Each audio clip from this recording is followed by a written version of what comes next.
Meus irmãos, em Cristo eu vos cumprimento com a paz do Senhor. Eu gostaria de aproveitar o tempo e a oportunidade que tenho para, junto com vocês, nós estarmos lendo a palavra de Deus. Para tanto, quem trouxe a sua Bíblia, por gentileza, Evangelho de Lucas, o capítulo de número 15. Lembrando sempre que a Bíblia é o único livro que nós podemos ler tendo o autor presente. Todos os demais livros nós vamos ler e vamos desejar conhecer o autor. Mas a Bíblia é o único livro que no momento em que você abre ela, o autor está do teu lado para te auxiliar, para te levar às profundezas de Deus e para edificar a tua fé. Evangelho de Lucas, capítulo de número 15. Gostaria de ler apenas um versículo. O versículo de número 29. Quem é bom de Bíblia encontrou o texto e pode dizer amém. Amém. Diz assim a Bíblia na tradução que tem.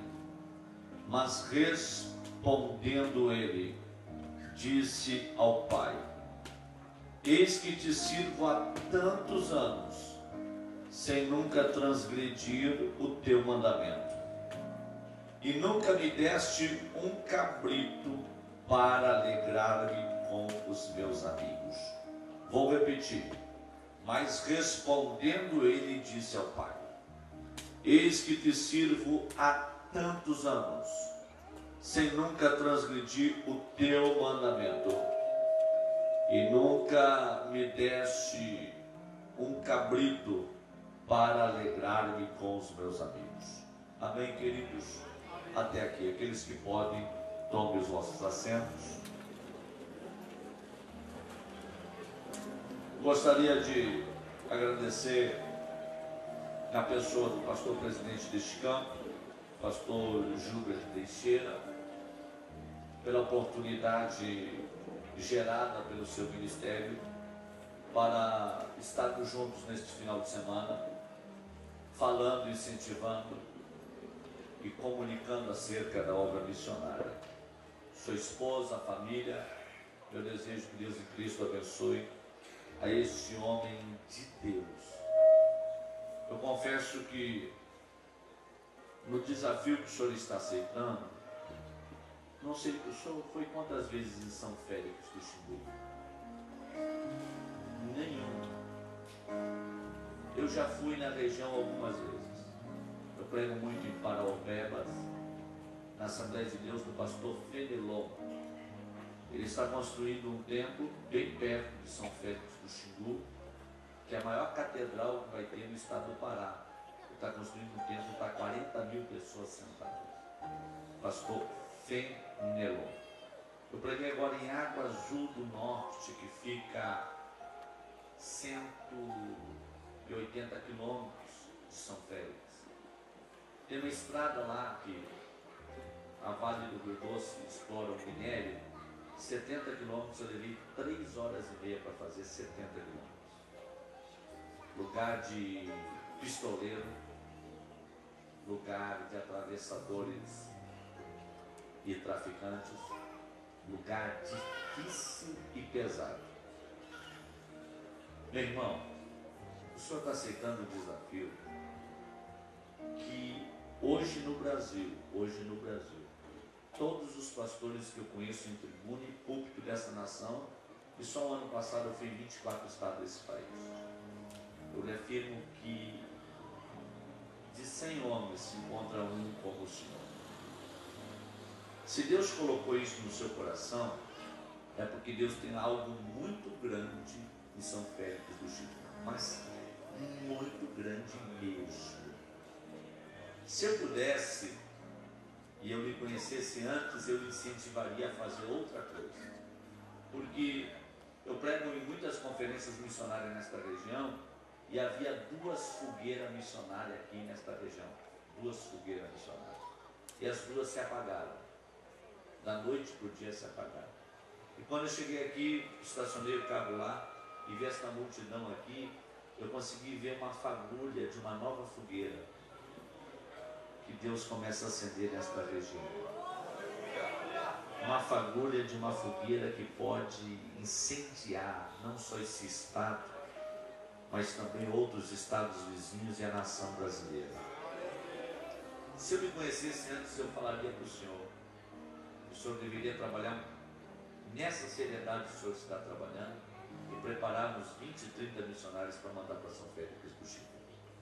Mas eu creio que se Deus lhe orientou e a sua vida é o altar do sacrifício, vamos respeitar. Mas, repito, o desafio é pesadíssimo e o senhor está tomado de renúncia. Tomara que o pastor que assuma o seu lugar tenha 50% da paixão que o senhor tem por nós.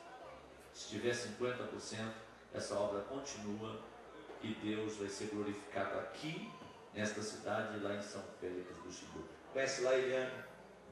Conhece lá, Leandro? Meu Deus do céu. Meu Deus do céu. Mas não estou aqui sendo inconveniente nas minhas palavras, mas estou falando a esta igreja que vocês têm um pastor de Deus, um homem de Deus, que talvez com muita dificuldade passará um outro semelhante a esse aqui neste lugar. Tá bom? Deus em Cristo abençoe. Uma satisfação conhecê-lo antes do senhor ir. O senhor estando por lá, eu preguei em Ourilândia e preguei em Água Azul do Norte, conhece? A cidade tocada por um gerador, irmãos. A cidade é tocada por um gerador. Eu fui pregar no encerramento de congresso meia-noite, porque deu problema no gerador e não voltava a luz. Meia-noite o pastor disse, só veio a luz, e quando veio os clientes vão tudo para o ginásio, vamos embora para lá, a gente vai pregar. Eu fui para lá pregar, uma multidão dando glória a Deus, algo maravilhoso, mas um desafio muito grande. Eu gostei muito de ouvir falar que aqui não tem caixa 2 e não tem maracutaia. Meus parabéns, ótimo. Pouco se atreve a falar isso hoje nos nossos púlpitos. Poucos. Hoje eu sou membro da Assembleia de Deus em Pelotas. Estou congregando com o pastor Aleino Melo, presidente da Assembleia de Deus, e com o pastor Jorge Pimentel. Por isso mesmo, por usar essa linguagem sua, por não aceitar atalhos. Às vezes, aqueles que se dizem ser pai espiritual nosso, querem nos ensinar a fazer as coisas erradas em bastidores da igreja. E eu já fui interpelado e já fui desafiado a concordar em trazer missionária que deixa de marido. Já fui pressionado em secretaria de igreja para me calar, porque o projeto é bom, traz bastante recurso financeiro, e a missionária vai para o outro lado do mundo. Lá o marido pode ter 4, 5 mulheres, porque é cultura muçulmana. Nós não podemos perder um projeto que entra muito dinheiro, não podemos perder. Então tu faz olho grosso, fica quieto e não protesta contra. E quem se diz ser pai, quer me ensinar a fazer coisa errada.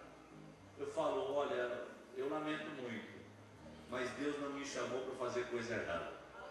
Deus me chamou para mim tentar fazer a coisa certa. Se tiver que negociar em secretaria, se tiver que entrar em atalho, se tiver que entrar pelos desvios da vida para adquirir um qualquer de forma que não é de acordo com a palavra, não conte comigo. Eu pego e me retiro diante de Deus, na paz, apertamos as mãos, vai logo para um lado, Abraão para o outro e a vida continua.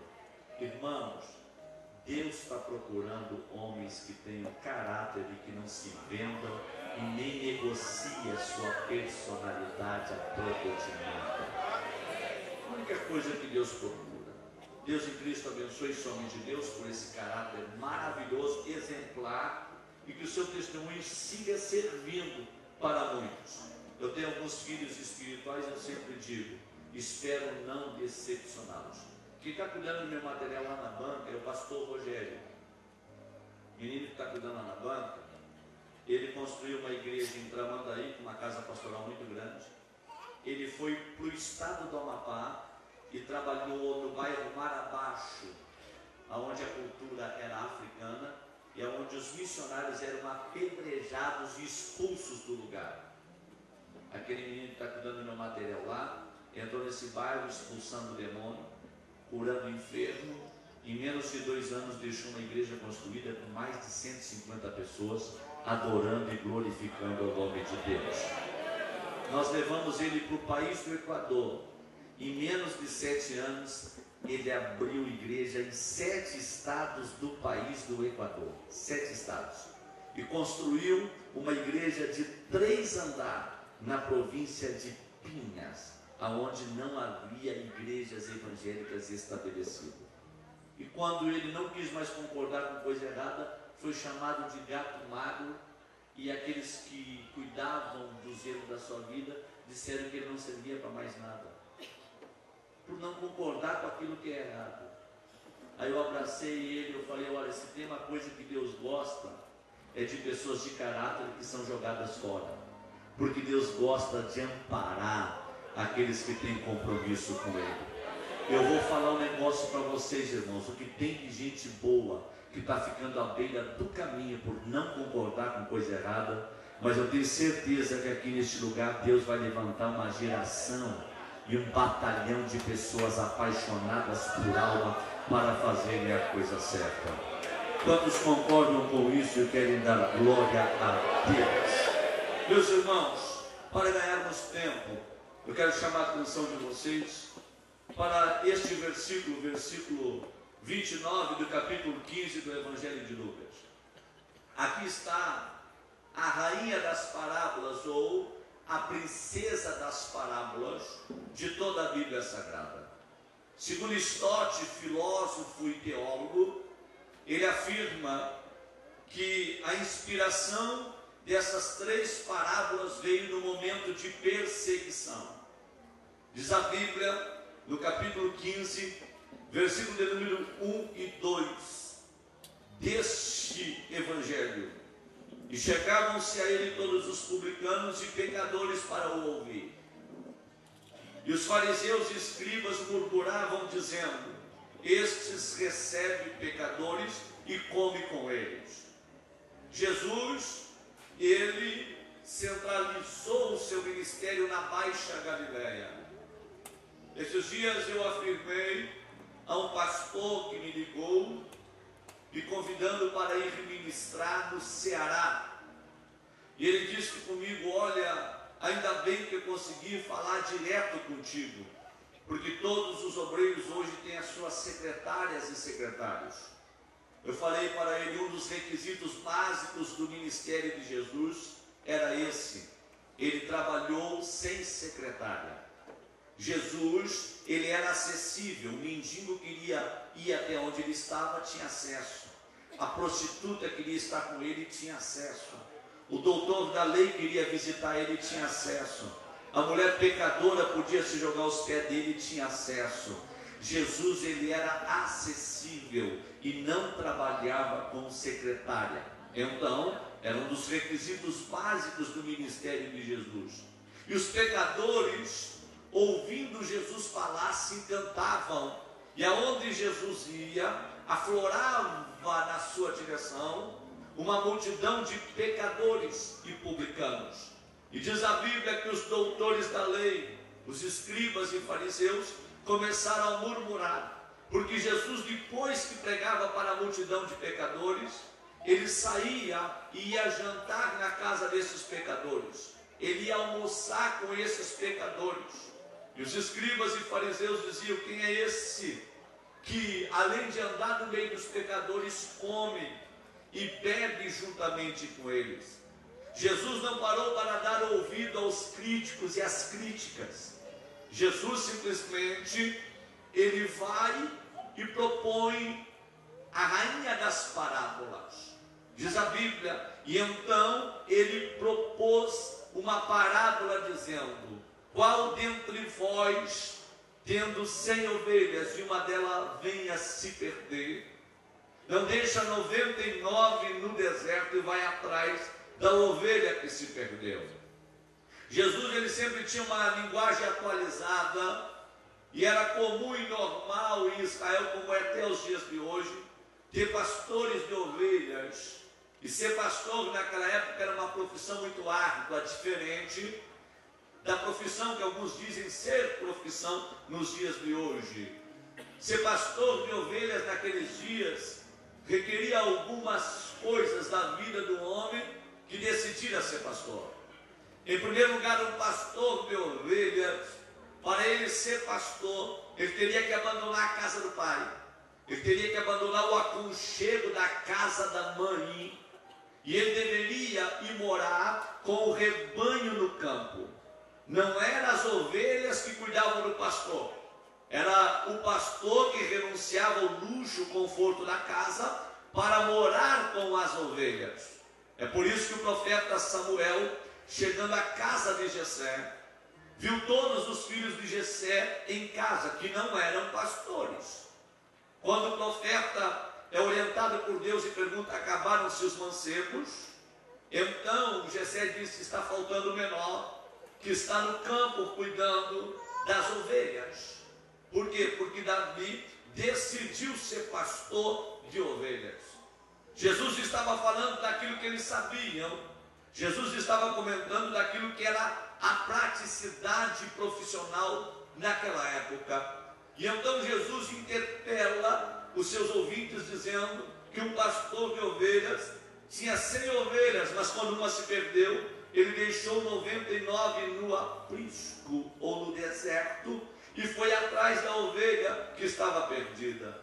Jesus estava falando de compaixão, não na mentalidade que nós temos neste século 21, quando alguém fala e diz o seguinte: olha, esse ano eu tive um saldo positivo, porque eu perdi 60 membros, mas entrou 80.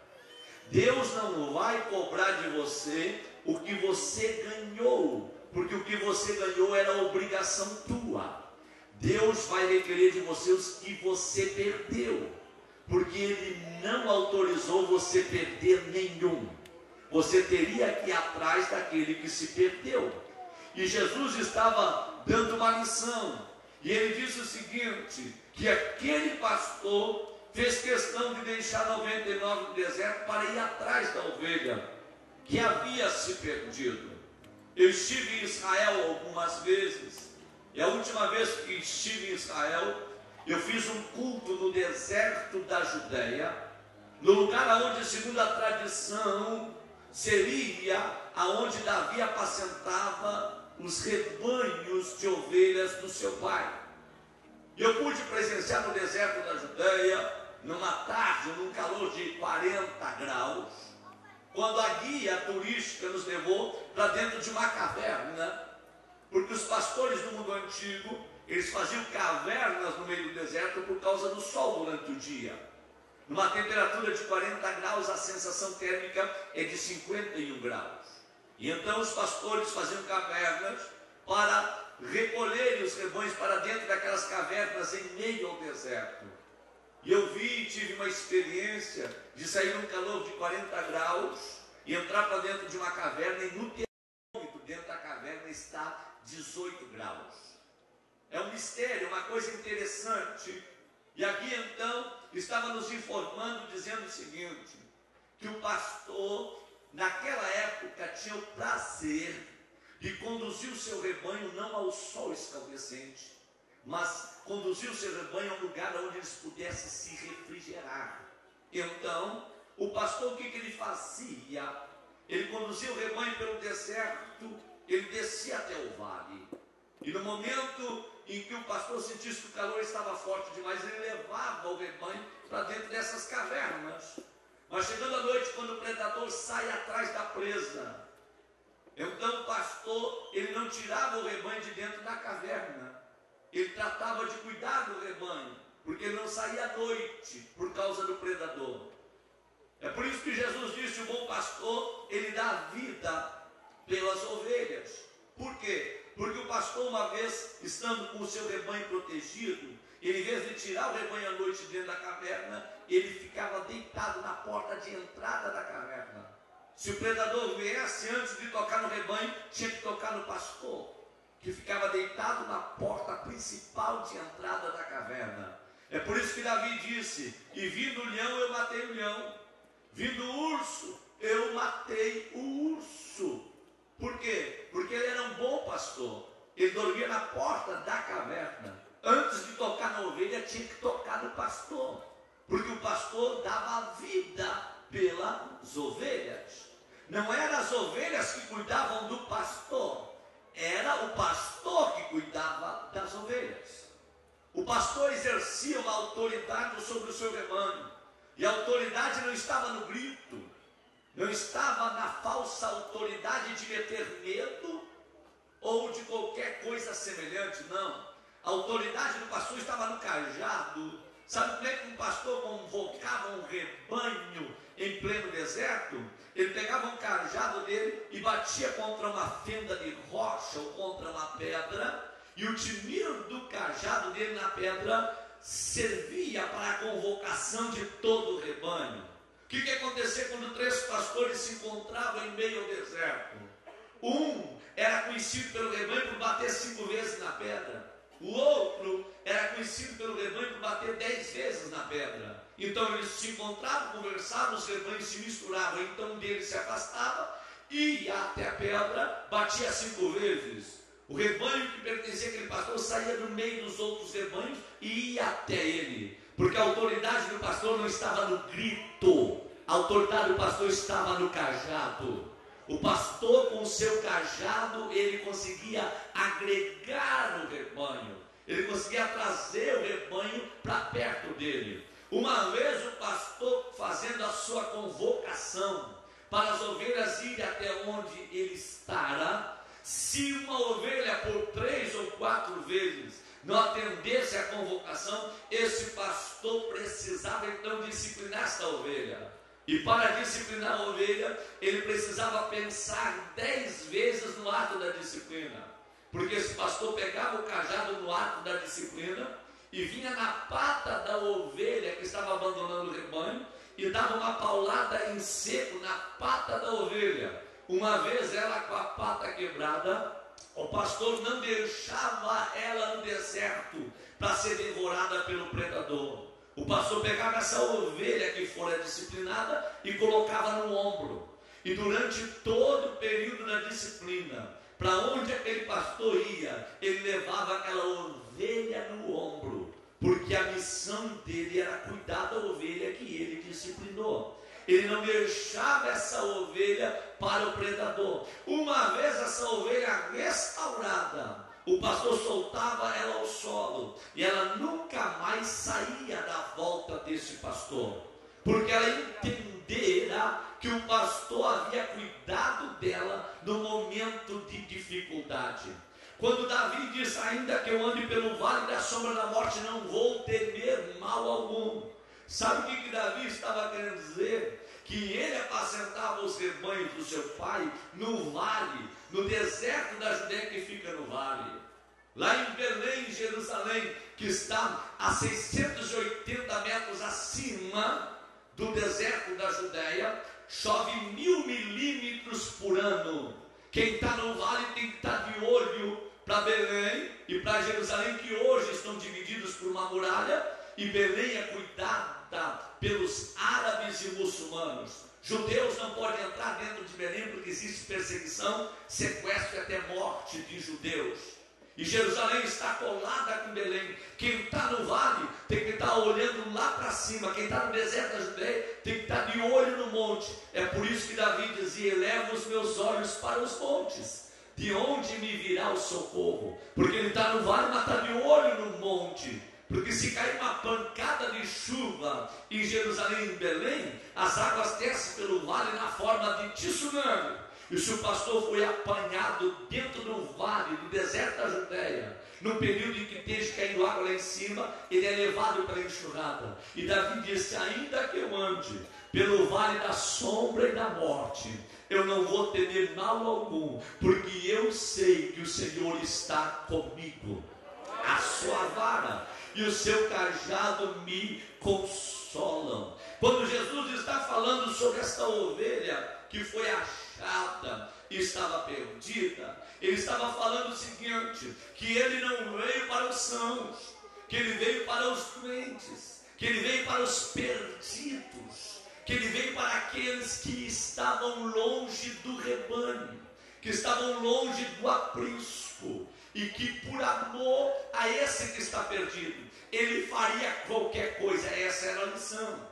Aí então Jesus, ele não para, porque em meio às críticas nós não podemos parar. Em meio às críticas nós temos que levantar a cabeça e seguir caminhando, porque senão nós vamos tomar antidepressivo, vamos entrar no poço da depressão e não vamos fazer aquilo que Deus nos confiou fazer. E Jesus, quando fala de coisas perdidas que foram achadas, ele vai falando que essas percas são gradativas. Esse homem tinha 100 ovelhas, perdeu uma, perca de 1%.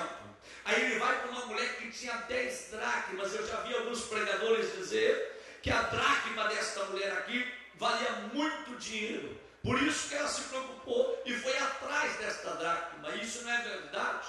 Uma dracma era o valor de 3 dias de trabalho. Só que naquela época, uma mulher quando casava com um judeu, ela poderia, como pacto do seu casamento e do seu amor para com o seu esposo, ela colocava uma tiara sobre a sua cabeça, que tinha por nome de semide, e dentro desta tiara, presa a essa tiara, levava-se 10 dracmas.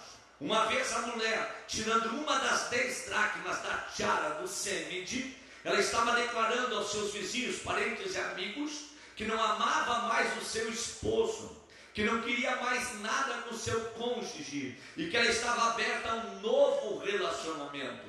Aquela mulher naquele dia, quando ela pegou o semide, e ela viu que não estava as 10 dracmas lá, mas tinha 9, faltava uma, ela entendeu que o seu casamento poderia ir por água abaixo. Ela acende a lamparina, pega uma vassoura e vai varrer em todos os cantos da casa, porque ela queria salvar o seu casamento. Tanto é que quando ela acha, ela chama as vizinhas, dá testemunho e se alegra. Jesus estava dizendo: ei, eu vim buscar os perdidos da terra, mas eu também vim reconciliar casais. Eu vim para trazer alegria e felicidade aos lares.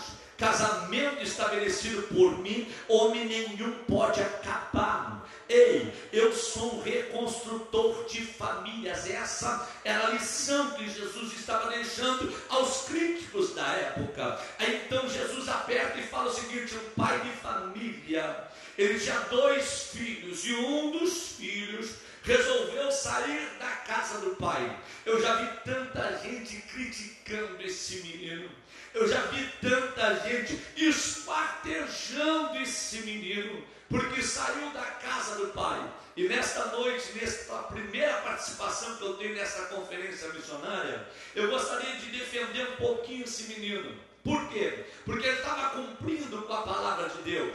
Lá no livro de Deuteronômio, Moisés ensinando acerca da lei de Deus, ele falou o seguinte: quando um filho mais novo quiser sair de dentro da casa do pai, ele tem direito a 1/3 da herança, sendo que se o filho mais velho ficar dentro da casa do seu pai, ele tem direito a metade da herança do pai. Então, esse menino estava cumprindo com a palavra de Deus. Por quê? Esse menino, ele sabia o que era a lei, ele conhecia a palavra de Deus. E ele sabia que enquanto ele estivesse dentro da casa do pai, ele não podia fazer coisa errada. Porque dentro da casa do pai é lugar de fazer coisa certa. Dentro da casa do pai não é lugar de errar. Dentro da casa do pai é lugar de procurar acertar. E ele entendeu que a partir daquele momento, ele ia envergonhar o pai. A partir daquele momento, ele ia começar a fazer coisa errada. Então ele pensou consigo: já que eu vou começar a fazer coisa errada, eu vou para bem longe. Eu não vou ficar dentro da casa do pai, porque para mim ficar dentro da casa do pai, eu tenho que fazer a coisa certa. Como eu vou começar a fazer errado, eu vou para bem longe. E é aqui fica uma grande lição para todos nós que estamos aqui nesta noite.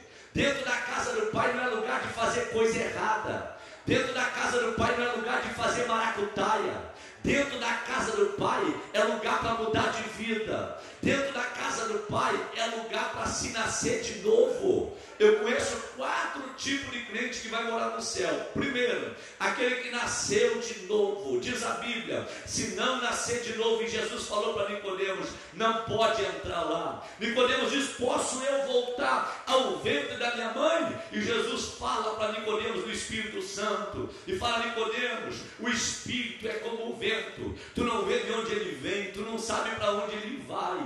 E eu quero te falar um negócio, todo aquele que é nascido do Espírito não se governa, não se comanda. Quando o Espírito vier, ele vai mudar a tua vida, vai mudar, né, essa cultura religiosa, essa aparência farisaica que tu tem, e vai fazer tu nascer de novo. Se não nascer de novo, não entra lá. Eu conheço mais um tipo de crente que vai morar no céu, é o crente que crê. Diz a Bíblia, aquele que crê será salvo, que não crê já está condenado. Vai morar no céu aquele que crê. A palavra crer quer dizer acreditar sem nunca duvidar. Aqueles que acreditam sem reserva em Deus. A tua salvação está na palma da mão de Deus. A tua vida está escrita nas palmas da mão de Deus.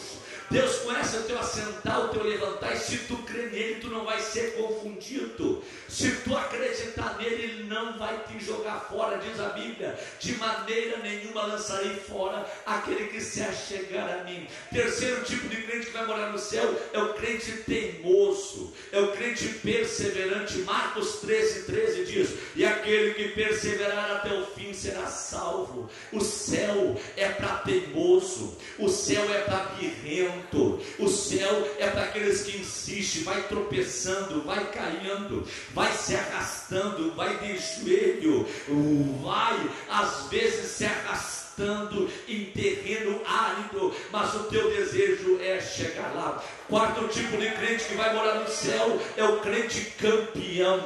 João, escrevendo as 7 igrejas da Ásia, ele disse, ao que vencer, ao que vencer, ao que vencer, ao que vencer, ao que vencer, ao que vencer, ao que vencer. O céu não é para frouxo, o céu não é para covarde, o céu não é para medroso que corre de Jezabel, não. O céu é para crente corajoso que quer ser campeão aqui na terra, para correr nas ruas de ouro da Nova Jerusalém. Agora, a igreja é lugar de fazer a coisa certa. Casa do Pai é lugar para mudar de vida. Quem prostituía lá fora aqui não pode prostituir. Quem mentia lá fora não pode mentir aqui dentro. Ei, quem dava calote lá fora não pode dar calote aqui dentro, não. Porque na casa do Pai não pode ter maracutaia, não pode ter desvio de verba, não pode ter caixa 2, não pode ter missionário em adultério, não. Dentro da casa do Pai é lugar de fazer a coisa correta, é lugar de consertar a vida, é lugar de mudar de vida e de reescrever uma nova história. Esse menino, quando ele entendeu que ia começar a fazer coisa errada, ele saiu para longe da casa do Pai. Meu irmão, quer fazer coisa errada? Vai para longe. Vai para longe. É muito fácil. Eu falei para um colega amigo, nós não podemos destruir uma família para tentar reconstruir outra. Não, nós fomos chamados para ajustar famílias. Família que está quebrada, nós temos que consertar, nós temos que salvar, nós temos que ajustar. Mas não, é uma família que vai dar bom recurso financeiro ainda, que tenha se separado. Meu irmão, não existe isso. A Bíblia não apoia eu fazer isso. Dentro da casa do Pai é lugar de fazer a coisa certa, é lugar de conserto, é lugar de acertar, é lugar de nós consertarmos as nossas vidas para caminharmos para o céu. Quem está entendendo a linguagem do Espírito e pode abrir a boca e dar glória a Deus? Esse menino entendeu, não posso fazer coisa errada, então eu vou para longe. A única coisa que eu lamento na vida desse menino é que nesta terra longínqua que ele foi, ele conheceu prostituta, ele conheceu orgia, ele conheceu a noite, ele conheceu falsos amigos, que enquanto ele tinha dinheiro, os amigos estavam à sua volta. No momento em que ele perdeu tudo que ele tinha, tinha, os amigos vazaram. Ei, abre o teu olho com os teus amigos, que enquanto tu está bem, eles estão à tua volta. Na hora da crise eles vazam tudo, são amigos por conveniência. E eu quero te falar em nome de Jesus. Nesse ano de 2014, Deus vai permitir algumas crises financeiras na tua vida. Não é para te levar à falência, não. É porque Deus quer selecionar os teus amigos. Tem uma meia dúzia de aproveitador que está na tua volta só por aquilo que tu tem, não por aquilo que tu é. E Deus vai fechar um pouquinho o cofre do céu em cima de você, para esses falsos amigos ir embora, para tu entender quem são os verdadeiros amigos. Os verdadeiros amigos não são aqueles que só querem comer churrasco contigo e só querem tirar férias em Camboriú na beira da praia, não. Os verdadeiros amigos são aqueles que estão dispostos a chorar contigo quando tu está chorando, a gemer com você enquanto você está gemendo. Não são amigos por aquilo que tu tem, mas são amigos por aquilo que tu é. Então Deus manda eu te alertar que esse ano vai vir algumas crises, mas tu não vai ir à falência e tu não vai morrer. É Deus sacudindo o galho da figueira para tirar o que não presta da tua volta e para colocar aqueles que são bons, que são verdadeiros, que são leais e que verdadeiramente não são teus amigos por aquilo que tu tem, mas por aquilo que tu é. Ei, esse menino aqui encontrou falsos amigos nesta terra longínqua. Ele encontrou urgia, encontrou prostitutas, casas noturnas, balada. O meu único lamento aqui na história desse menino, que nesta terra longínqua, na noite, nesta terra longínqua, nas urgias e nas casas noturnas, ele não encontrou um missionário para dizer para ele: ei, volta para a casa do pai, porque o pai está te esperando. Volta para a casa do pai, porque o pai não abre mão de você. Volta para a casa do pai, porque o pai está te aguardando. Queridos, eu já ao contrário desse rapaz, eu posso dar glória a Deus, porque eu sou um ex-dependente de droga, um ex-assaltante, um ex-traficante, que Jesus tirou dentro de um hospício para fazer um pregador da sua palavra. Depois de tomar uma overdose de droga, Deus me visitou dentro de uma clínica psiquiátrica para mudar a história da minha vida. Mas antes da clínica psiquiátrica, no morro em Porto Alegre, no Morro da Cruzeiro, numa madrugada em que eu traficava droga, subiu das vielas principais do Morro da Cruzeiro um cidadão caminhando firmezinho. Quando eu vi ele caminhando firme, eu falei para os colegas de tráfico: esse camarada aí, ele é um agente da polícia, e certamente atrás dele vai subir as viaturas. Vamos segurar ele, porque segurando ele, seguramos as viaturas. Quando nós demos uma voz de comando para ele, na subida do Morro da Cruzeiro, ele olhou para mim contra a luz da lua e falou: eu não acredito que é tu que está aqui. Eu falei: vem cá, quem tu é? Ele disse: eu comecei a usar droga contigo lá na tua cidade natal, em Dom Pedrito, quando tu tinha 13 para 14 anos de idade. E eu falei: o que tu faz nesse morro a essa hora da noite? Ele disse: eu até o ano passado, eu era dependente de cocaína, mas na encruzilhada da vida encontrei com um homem que mudou minha história. E eu falei: quem é esse homem? Ele disse: Jesus de Nazaré.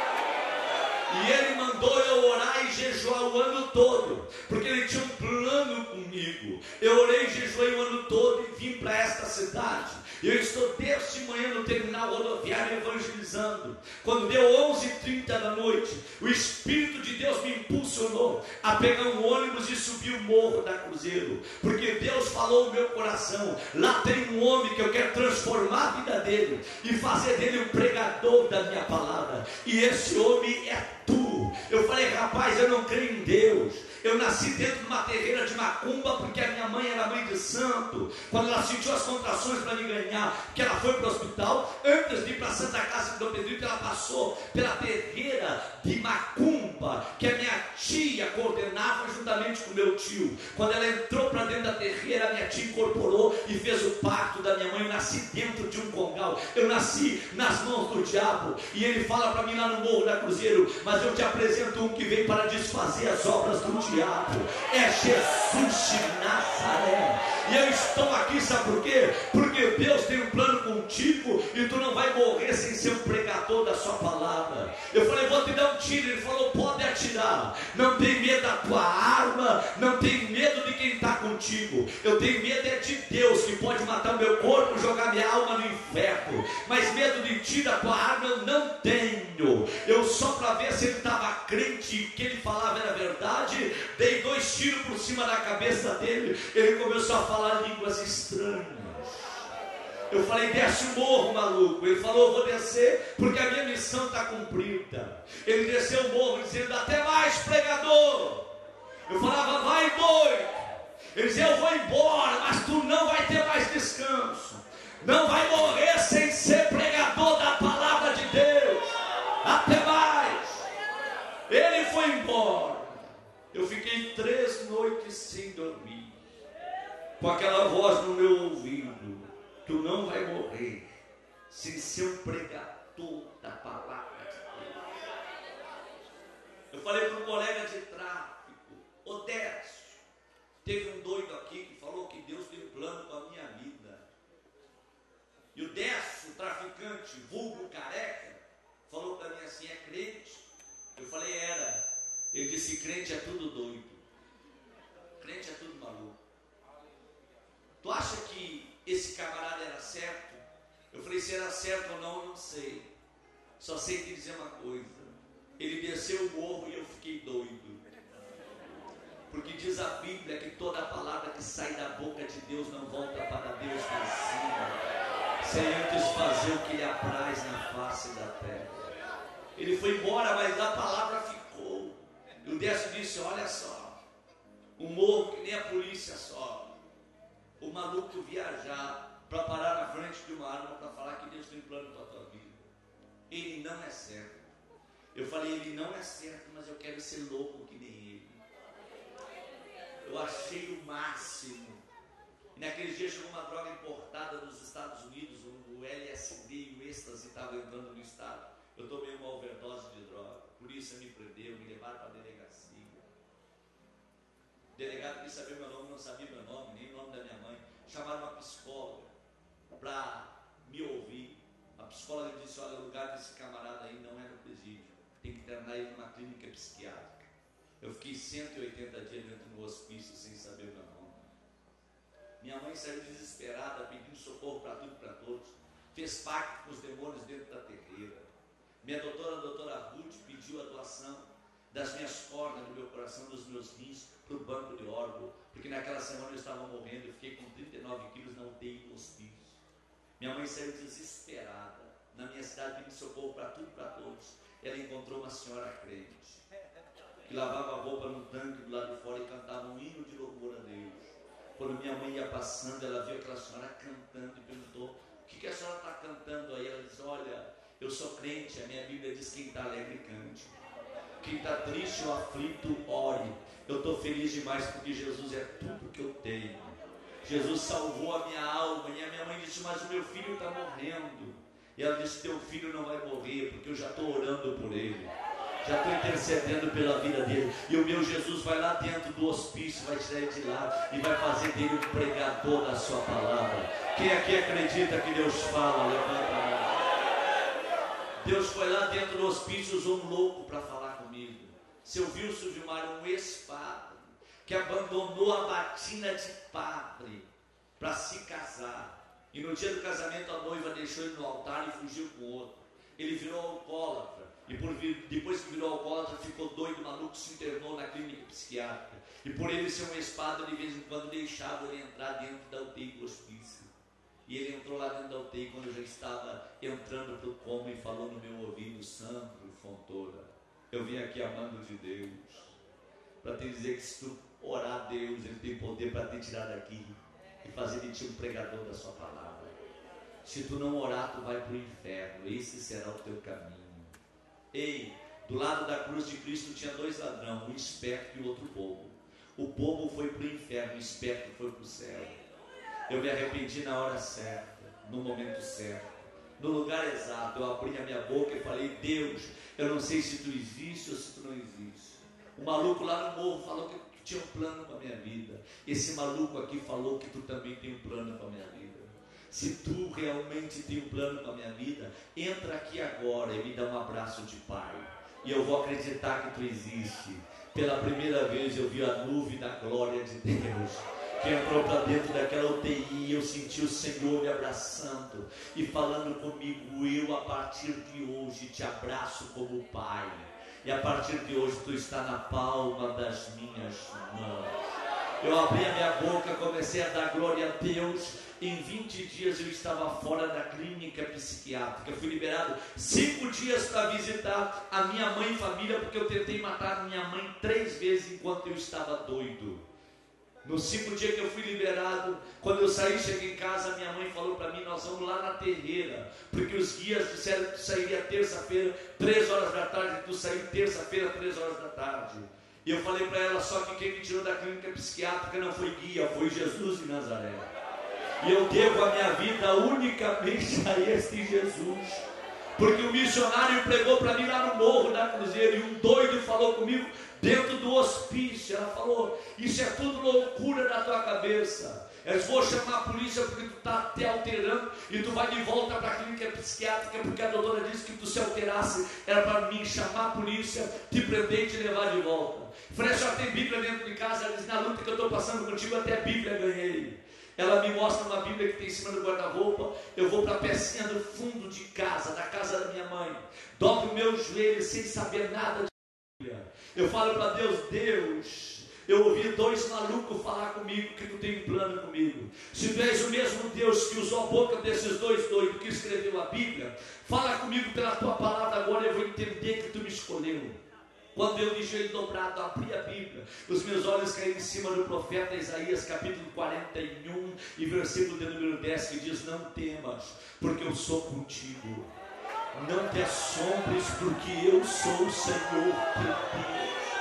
Eu te ajudo, eu te sustento com a destra da minha justiça. Eis que envergonhados e confundidos serão todos que se levantarem contra ti, porque eu sou o Senhor teu Deus, que hoje te tomo pela tua mão direita e te digo: não temas, porque eu te ajudarei. Pela primeira vez eu abri a minha boca e dei um grito pentecostal: isso é que é Deus!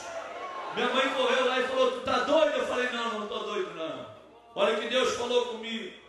O missionário me encontrou lá no morro e falou que deu seu negócio comigo.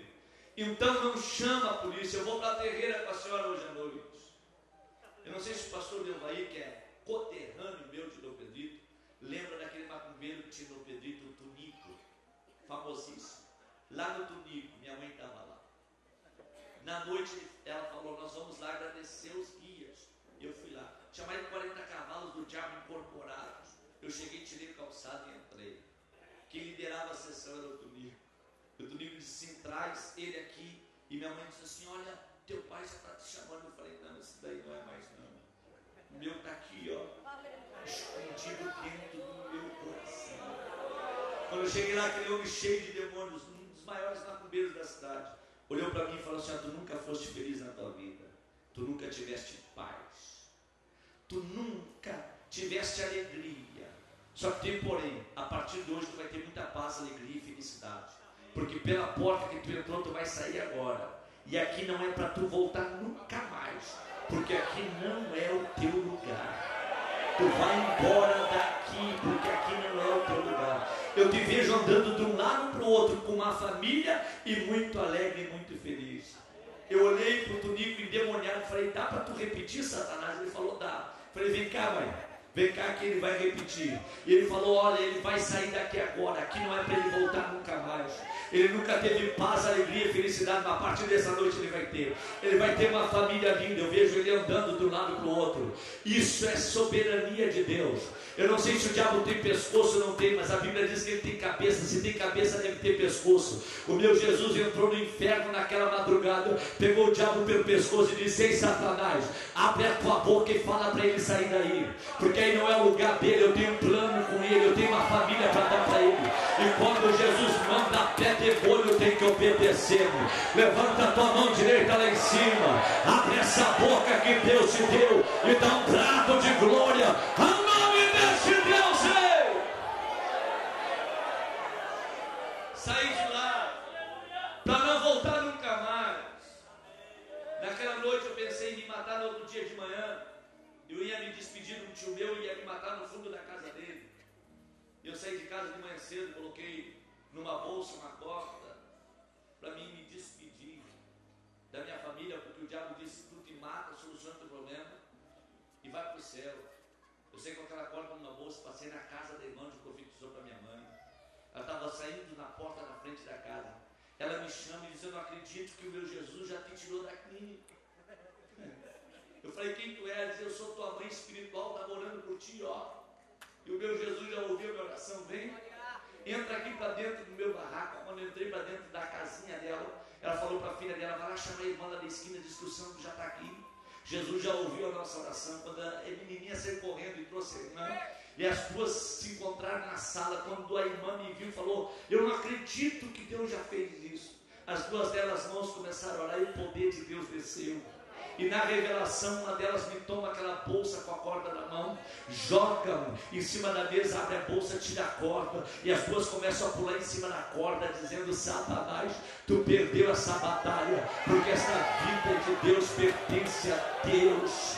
E esta batalha está ganha por Jesus de Nazaré. Levanta as duas mãos lá em cima se você pode. Abre a tua boca agora e dá um prato de glória ao nome desse Deus. Quem aqui está sentindo a presença de Deus nesse lugar, diga glória a Deus. Ei, tive um encontro com Jesus, saí da casa daquela irmã, fui para a casa da minha mãe, e na noite ela foi me buscar para nós ir para um culto, chuva que Deus mandava. Aquela irmã simples e humilde, com guarda-chuvinha, foi lá me buscar, uma botinha de borracha no pé, um guarda-chuva na mão. Quando ela bateu na porta da casa da minha mãe, ela falou: meu filho está aí. Minha mãe endemoniada, cheia de demônio, falou: não sabia que o santo foi gerado no ventre de uma negra. Mas ela cheia do Espírito Santo, o homem cheio do Espírito Santo não perde a elegância. Ela olha para minha mãe e fala: bobinha, ele é teu filho biológico, mas meu, ele é espiritual. Eu gerei ele nas minhas orações, eu quero levar ele para a igreja. Mas meu filho, vamos. Eu falei: vamos. Quando eu saí do lado de fora, ela falou: tem guarda-chuva? Eu falei para minha mãe: tem guarda-chuva? Ela falou: tem, mas não para crente. Para crente não tem guarda-chuva. Eles não tem problema. Ela colocou o guarda-chuva em cima de mim. Eu falei: a senhora vai se molhar. Ela disse: por ti eu tomo 10 banhos de chuva. Eu muito vou me alegrar ouvindo as tuas mensagens. E ela foi até a igreja cantando o hino 15 da harpa cristã. Ó, quão cego andei e perdido vaguei, longe, longe do meu Salvador. E eu chorando. Quando eu chego na igreja, o pregador da noite não chegava. 9h30, o pastor disse: se o pregador não chegar, quem prega sou eu. Quando termina de falar, o pregador chega na porta da igreja. Quando ele vem para o púlpito, o pregador disse: irmão, está chovendo muito, eu venho de Florianópolis. Sofri 2 acidentes na estrada, meu carro está amassado na frente da igreja. Mas enquanto eu estava orando dentro do carro, por que Deus permitiu que o diabo fizesse tudo isso comigo? O Espírito de Deus falou para mim que o diabo estava furioso, não queria que eu chegasse aqui, porque aqui no meio desse povo tem um homem, que o Brasil vai conhecer a voz dele. Só que esse homem é um ex-dependente de droga, ele é rejeitado pela sociedade, rejeitado pela família. Para tu crer que é Deus que fala contigo, tu saiu do hospício há poucos dias. Aonde tu estava? Eu falei: sou eu. Ele disse: é tu mesmo, pode passar na frente do altar. Eu passei, ele orou por mim e eu fiquei curado na hora, para a glória do nome de Deus. Ei, eu estou pregando aqui para vocês, liberado temporariamente pela minha doutora, porque quando ela me liberou da clínica psiquiátrica, ela disse o seguinte: todos que saíram no teu caso morreram, os que não morreram voltaram. As drogas consumiram 80% da tua capacidade mental. Eu te desejo boa sorte. Ela me liberou e eu fui embora. Agora em novembro fechou 20 anos que ela estava esperando de volta. E na cidade onde eu fui internado como doido, hoje eu sou pastor que mais ganho alma e que mais prego da cidade. Prego em rádio e televisão e desafio a doutora dizendo: aqui está o maluco de Jesus, condenado pela medicina, mas absolvido pelo céu e escolhido por Deus. O meu lamento na vida desse menino é que ele não teve a sorte que eu tive. Ele não teve. Porque hoje a briga é pelo púlpito. A briga hoje é pelo altar. Os corredores de hospitais estão clamando por missionário. As favelas, os traficantes estão precisando receber a visita de um missionário. Esse menino aqui, enquanto ele tinha dinheiro, os amigos estavam à volta. Em todos os lugares que ele teve, ele não encontrou um missionário. E diz a Bíblia que no momento em que ele pensou voltar para a casa do pai, ele foi tentar a vida com um fazendeiro. Foi apacentar porcos na fazenda de um homem. Um fazendeiro que tinha uma boa conta bancária. Um fazendeiro que tinha servos, servas, súditos, funcionários. Um fazendeiro que tinha muitos animais. E lá esse menino desejava se alimentar com as alfarrobas, com as rações dos porcos. E diz a Bíblia, ninguém lhe dava nada, nem o fazendeiro e nenhum dos funcionários que trabalhavam junto com aquele fazendeiro. Mas enquanto o fazendeiro não dava nada, o pai estava já esperando ele de braços abertos. Estava cevando o bezerro porque acreditava que aquele filho um dia ia voltar para a casa dele. Enquanto o fazendeiro estava dando o trabalho, o pai estava esperando para abraçar e dar amor.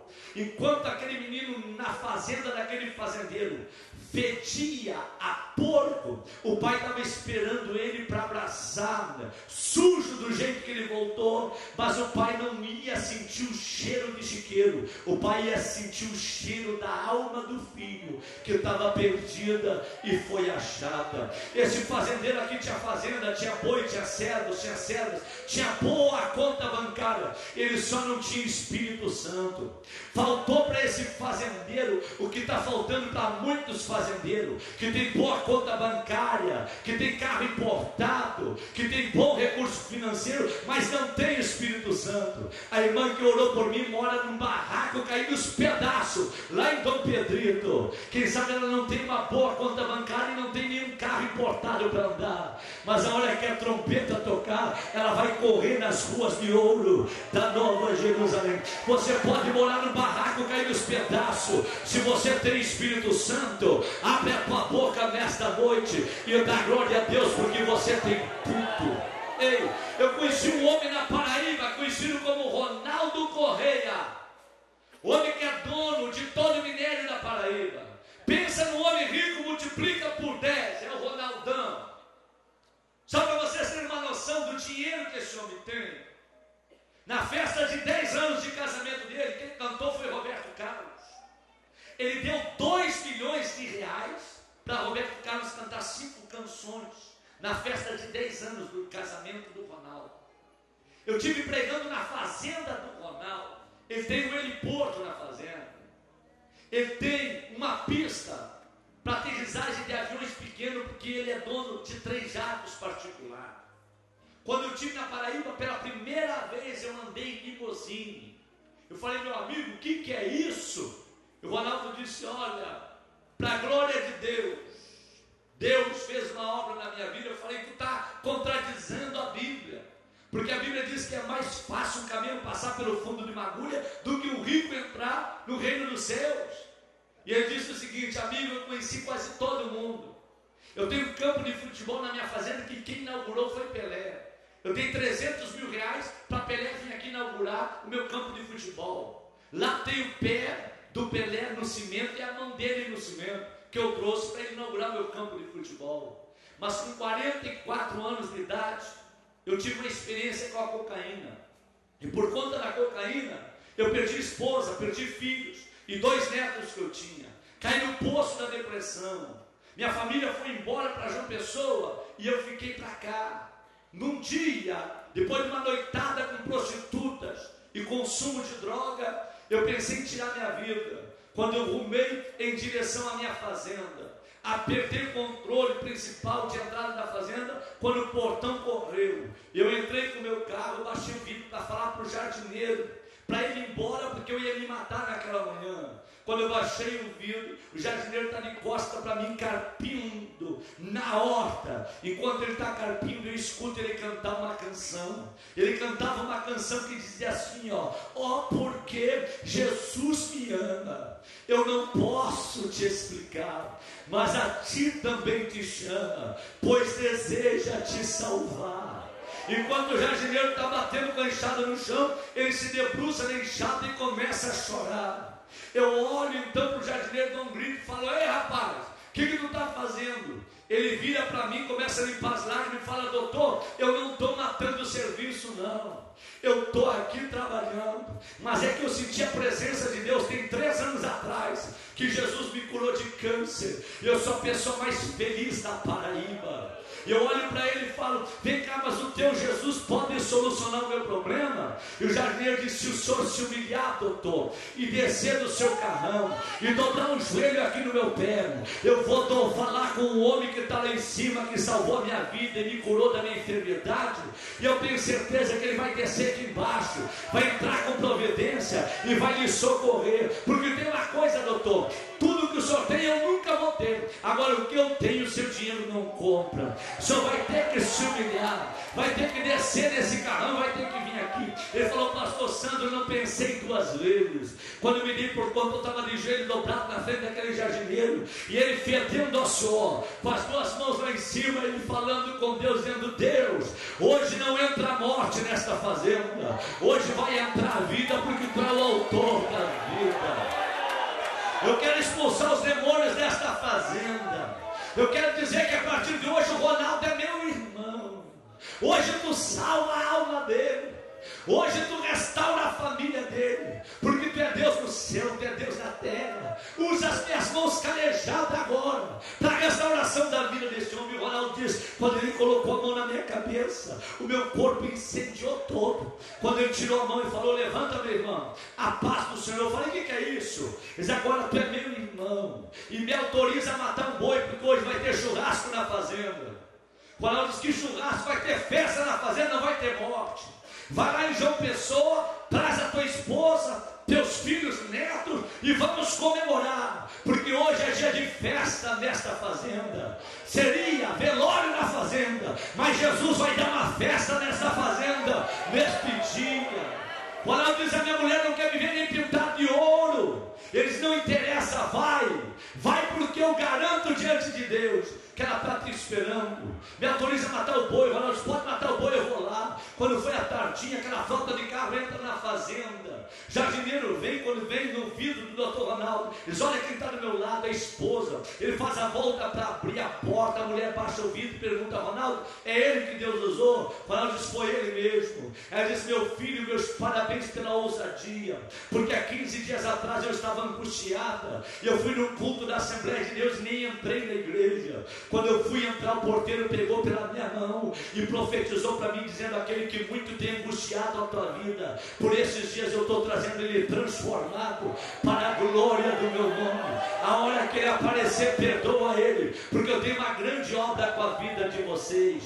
Eu fui pregar na fazenda do Ronaldo num culto de segunda-feira para 4.000 pessoas. No domingo R.R. Soares tinha pregado para 8.000 pessoas, cachorro quente, cheeseburger de graça. Eu falei: Ronaldo, cadê o jardineiro? Ele falou: tá ali. Quando eu olhei o jardineiro com um terno importado da Pierre Cardin, um sapato no couro de crocodilo, eu falei: meu amigo, tá jardineiro, tu tá bonito demais. Ele falou para mim: eu era jardineiro, agora eu sou tesoureiro de toda a fortuna do doutor. Eu ando de helicóptero na Paraíba, porque eu tinha o que o doutor não tinha. O doutor tinha fazenda, tinha helicóptero e avião, mas ele não tinha Espírito Santo. O Espírito Santo na minha vida mudou a história do doutor. Ei, meu irmão, você não tem helicóptero, não tem avião, não tem boa conta bancária, mas você tem Espírito Santo. Levanta a tua mão direita lá em cima, abre essa boca que Deus te deu e dá um prato de glória ao nome desse Deus. Ei, o fazendeiro tinha tudo, mas ele não tinha o que você tem.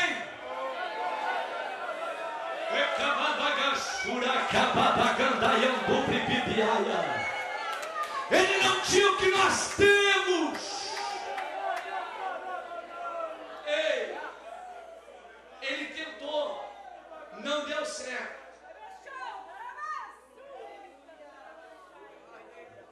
Ele lembrou da casa do pai mais uma vez. Ele diz: agora eu vou voltar. E quando ele volta de cabeça baixa. Mas o velho pai está esperando ele de cabeça erguida. Porque o pai não desiste nunca.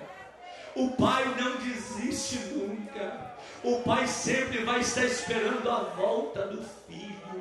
Em nome de Jesus de Nazaré, assentado como você está, se você pode, pegue na mão desse irmão que está aí do teu lado agora, em nome de Jesus. Se você pode, pegue na mão dessa irmã que está aí do teu lado agora, em nome de Jesus. Aperte bem apertado a mão do teu irmão. Aqui no púlpito faça o mesmo para dar exemplo. Aperte bem apertado a mão desse irmão que está segurando a tua mão.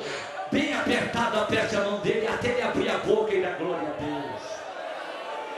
E diga para ele: tu vale mais do que um fazendeiro. Diga para ela: tu vale mais do que uma fazendeira. Porque tu tem o que o fazendeiro não tem. Tu tem a presença de Deus sobre a tua vida. Abre a tua boca agora e seja profeta. Profetiza para esse irmão que está segurando na tua mão. Diga para ele: o pai não desiste de você. Ele está sempre te esperando para te abraçar. Se você pode, levanta a mão desse irmão lá em cima, em nome de Jesus de Nazaré. Eu vou te dar 1 minuto agora, 1 minuto, para tu fechar os teus olhos e abrir a tua boca. 1 minuto. 1 minuto, fecha os olhos e abre a boca. Quem tem glória, abre a boca e dá glória. Quem tem aleluia, abre a boca e dá aleluia. Quem é batizado com o Espírito Santo, fale em outras línguas agora. Quem não é batizado com o Espírito Santo e crê, seja tomado pela glória de Deus agora.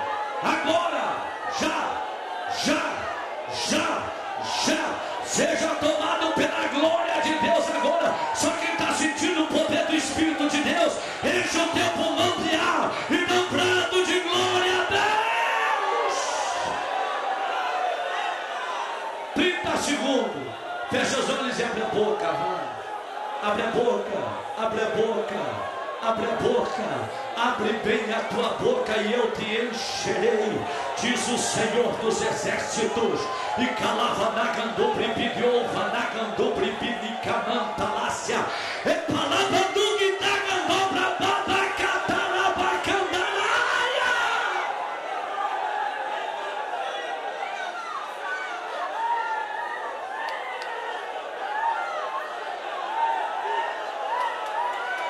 Aleluia, aleluia. Opa, camanagando bribidiova, nagando bribidicamanta, lava, nagando bribidiandarácia. Xarabacamantaraia.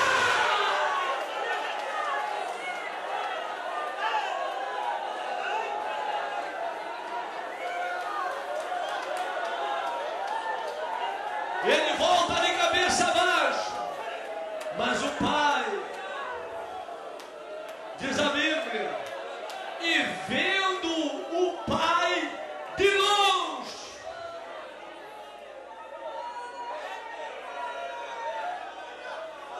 não foi ele que viu o pai, foi o pai que viu ele. Não é tu que vê o pai, é o pai que te vê.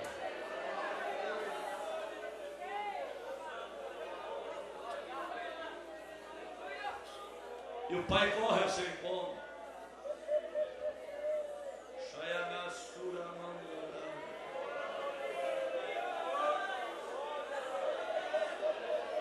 E o pai o abraça. O pai o beija. No koiné, na linguagem grega, que foi escrito o Novo Testamento. No texto original está escrito assim: e o pai correu ao seu encontro, o abraçando, o apertou, o levantou para cima e o beijou enquanto estava no ar. Ai, Manaia, sai.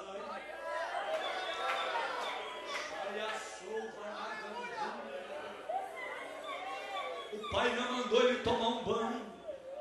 O pai não mandou ele se perfumar. Porque para o pai ele não fedia porco, não fedia chiqueiro. Para o pai ele tinha cheiro de alma. O pai sente cheiro da tua alma. O pai sente amor pela tua alma. O pai se apaixona pela tua alma. Levanta a tua mão direita lá em cima, abre a tua boca e dá glória a Deus nessa noite.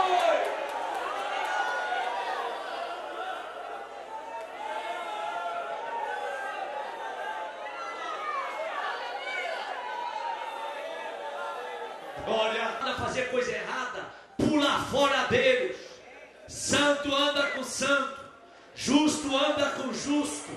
Ei, cidadão do céu anda com cidadão do céu. Não te corrompa, não desvie o teu caráter e a tua conduta. Uma alma vale mais que um cabrito, vale mais que um pé de abóbora, vale mais do que porco. Quem aqui quer sentir cheiro de alma nesta noite? Levanta as suas mãos lá em cima, abre a boca e dá glória a Deus. Ei, eu quero orar pela tua vida. Eu quero pedir para Deus nesta noite te encher com o seu Santo Espírito. Quantos aqui que estão me ouvindo falar até essa hora da noite querem fazer grandes coisas para Deus ainda nesse ano? Levanta a mão direita lá em cima. Só você que é tão doido quanto o pastor Júlio, saia do teu lugar. Você que é tão apaixonado por algo, tão renunciado como o pastor Júlio, eu quero orar por você agora. E Deus vai possuir a tua vida. E tu vai fazer grandes coisas para a glória do nome de Deus. Mas não vem de boca fechada. Vem glorificando, vem adorando, vem exaltando, vem magnificando o nome de Deus. Abre caminho e vem. Você que nesta noite quer ser tomado pela glória de Deus. Só que você que deseja, almeja ser cheio do Espírito Santo para fazer grandes coisas para Deus, sai correndo do teu lugar e vem para o corredor. Vem, vem. Eu quero orar pela tua vida. Vem. Vem correndo. Vem correndo. Vem correndo. Abre caminho e vem correndo. Vem glorificando, vem adorando. Vem.